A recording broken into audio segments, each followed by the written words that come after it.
I don't know, like, had we not had that, how I'd have probably done. We introduced you to Officer Zachary Anderson last month. He talked about the specialized support he got after a deadly standoff that took the life of Sergeant Jim Smith.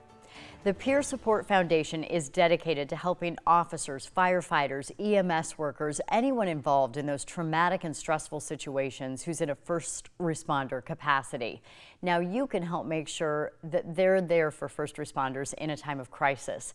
Here to tell us more about the First Responder Gala is Adam Hilgenberg. Thanks so much for being with us. You're a firefighter. I am. So you know what it's like to be right in the thick of traumatic events where some really awful things happen to people. Yes. It's a lot to process. It is a lot to process. Tell us about this peer support group, what it does, what it makes available to first responders. Sure. So the Peer Support Foundation is a bunch of firefighters or police officers that have come together to create this foundation, essentially to allow peers to talk to peers, just to get stuff off their chest. Sometimes it's, just people don't have time to listen, or they don't want to talk because they don't think people will listen.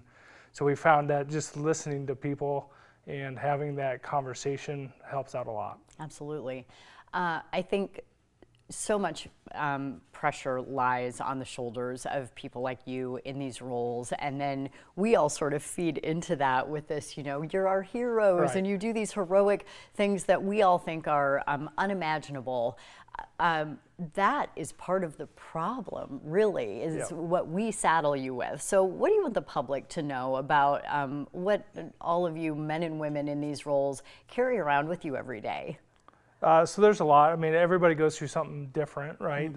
Everybody has a difficult call that they've seen, or maybe that they haven't even known of yet. Maybe it's something that 15 years ago that happened, that one thing actually triggers. So even though that they keep asking if things are all right, at some point it might actually come up, even though it was, like I said, maybe 15 or 20 years ago. Yeah, I know professional help, mental health counseling is available to people in these roles, largely through your cities, through your departments.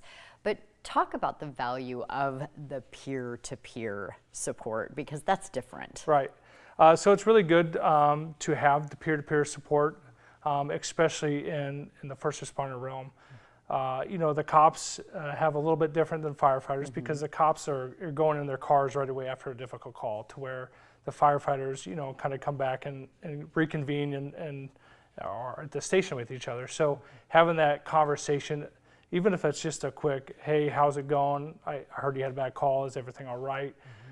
That can, for me, that's turned into an hour conversation of something that was on his mind at that time. So it's interesting to hear people's conversations during that point. Absolutely.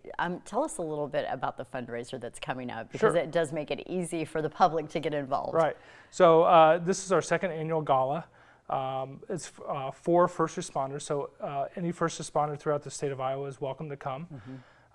We are having firefighter Chris Fields speak on mental health awareness and his struggles that he had after the Oklahoma City bombing, as well as we're going to have some fun dueling pianos afterwards and some silent auction items to help raise funds for the foundation, which that in turn sends first responders that don't have the funds to get treatment for anything that they need. How often have you seen this become an issue in your career, where people are stuffing these experiences and these feelings, and then maybe we see it bubble up and come out in even unexpected times?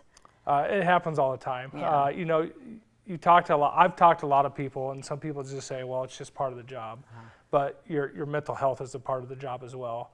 To where, again, it might not affect you right now, but in 2 years it might affect you, or 15 years it might affect you. Yeah, I know we heard that in Elias's story with Officer Anderson, responding to what ultimately ended up being a fatality in that standoff. And it's tough because you guys inherently take this home with you. Right. Okay. Yes, it is. All right, we're going to have all this information up on our website. Here's the website, peersupportfoundation.org.